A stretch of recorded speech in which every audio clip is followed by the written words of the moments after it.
સમયની અંદર પરમાત્મા આવી અને આપણને સાચી સમજ આપે છે કે હે આત્માઓ જાગો, જાગરણ કરો પણ આત્માને જગાડો, આત્મામાં રહેલા પાપ કર્મ વિકર્મને ખતમ કરો અને નવી દૈવી સતયુગી દુનિયાનું આહવાન કરો, એનું સ્વાગત કરો અને એવી દુનિયામાં જવાને લાયક બનો.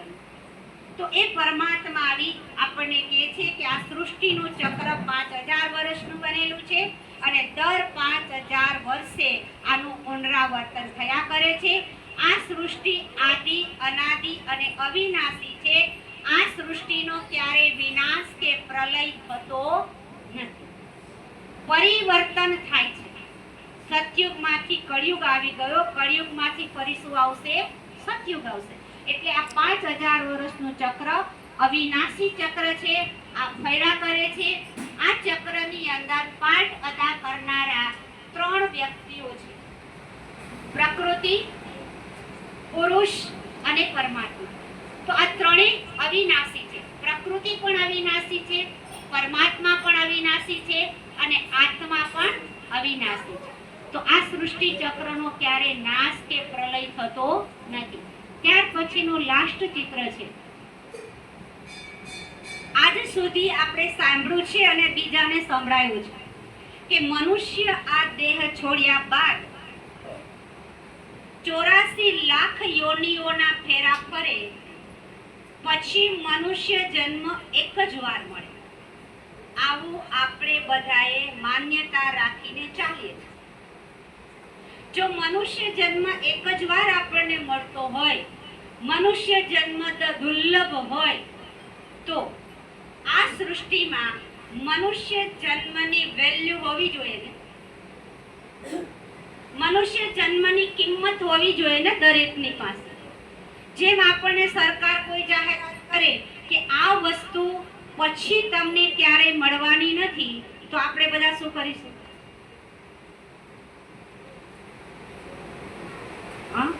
શું કરીશું આપણે બધા? સરકાર કે કાલથી તમને કોઈને અનાજ નહીં મળે, તો આપણે શું કરશું? સ્ટોક જમા કરી દેશું કે આ ફરી મળવાનું. આપણને કેટલી બધી વેલ્યુ હોય.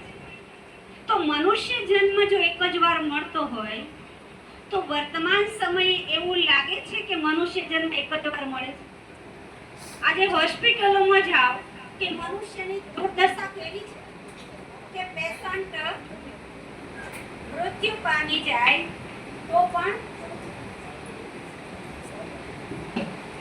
પણ ડોક્ટર આવતા નહીં. તો આ મનુષ્ય જન્મનું મૂલ્ય છે. તો મનુષ્ય જન્મનું મૂલ્ય જો એક જ વાર મળે છે તો આપણી પાસે અમૂલ્ય હોય. આપણે ભજનમાં ગાઈએ છીએ અમૂલ્ય જીવન.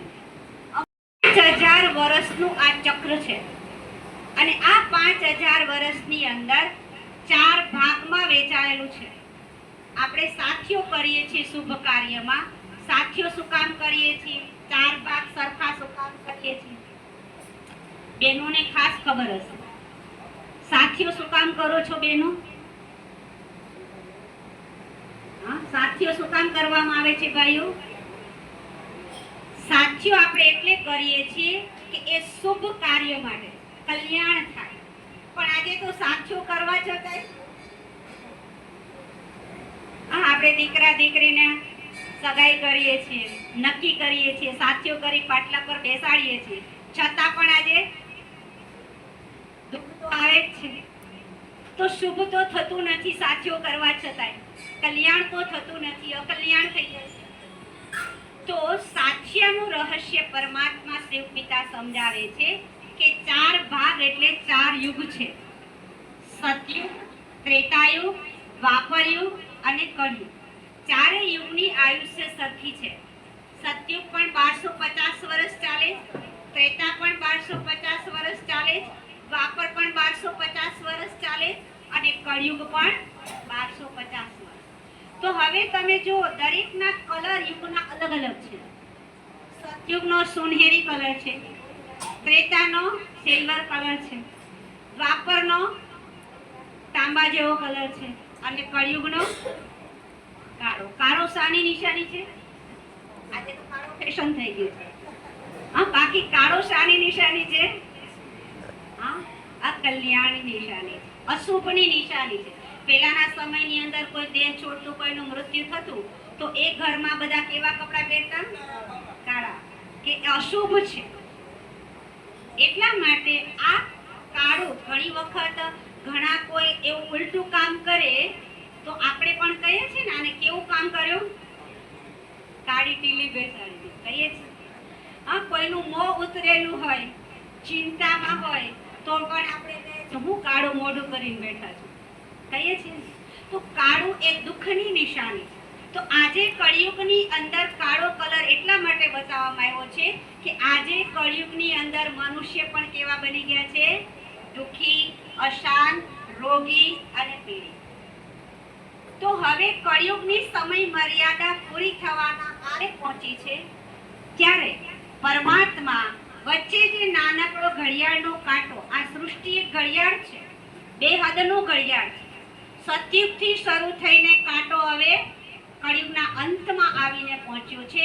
એટલે સૃષ્ટિના 12 વાગવાને થોડો સમય મહાપરિવર્તનને થવાનો કિંમત.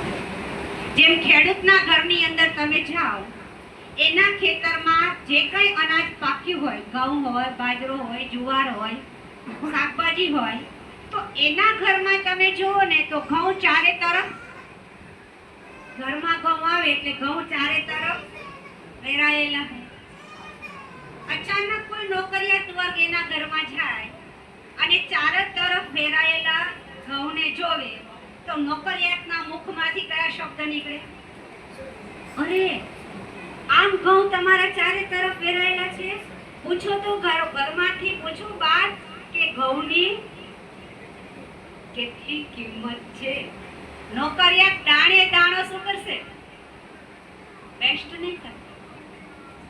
તો જે વસ્તુ આપણને વારે વારે મળે છે, સહજતાથી મળે છે, સરળતાથી મળે છે, એની કોઈ વેલ્યુ. તો ભગવાન કહે છે કે મનુષ્ય જન્મ એકવાર નહીં, મનુષ્ય જન્મ વારે વારે મળે છે. અને 84 લાખ યોનિમાં આપણે જતા નથી, માત્ર આપણા 84 જન્મ થાય છે. અને એ 84 જન્મની કહાની આપણને પરમાત્મા બતાવે છે કે કયા યુગમાં આપણા કેટલા જન્મ થાય. જેમ આપણા સંતાનો મોટા થાય અને મા બાપને કે, મા બાપની સામે કઈ દલીલો કરવા લાગે તો મા બાપ એને શું કહે છે? છાનમોનો બેસ, ચૂપચાપ બેસ. તને 20 વર્ષનો કર્યો છે, તું કેવો હતો અમને બધી ખબર, તારી કહાનીની અમને ખબર છે, તારે કઈ દલીલ કરવાની જરૂર. તો પરમાત્મા કહે છે હું તમારી આત્માનો પિતા છું, હું તમને તમારા 84 જન્મની કહાની સંભળાવું છું કે તમે કઈ રીતે કયા યુગમાં જન્મ કેટલા લો છો. તો સતયુગની અંદર આપણા જન્મ 8 થાય છે. સતયુગમાં આપણી આયુષ્ય 150 વર્ષની હોય છે. ત્યાં અકાળે અવસાન થતું નથી, જેને દેવી દુનિયા કહેવાય છે, દેવી સૃષ્ટિ કહેવાય છે, સ્વર્ગ વૈકુંઠ કહેવાય છે. ત્યાર પછી આવે છે ત્રેતાયુગ. ત્રેતાયુગમાં રામ રાજ્ય આવે છે. ત્યાં આપણા જન્મ થાય છે 12. ત્યાં સરેરાશ આયુષ્ય 125 વર્ષની હોય છે, જેને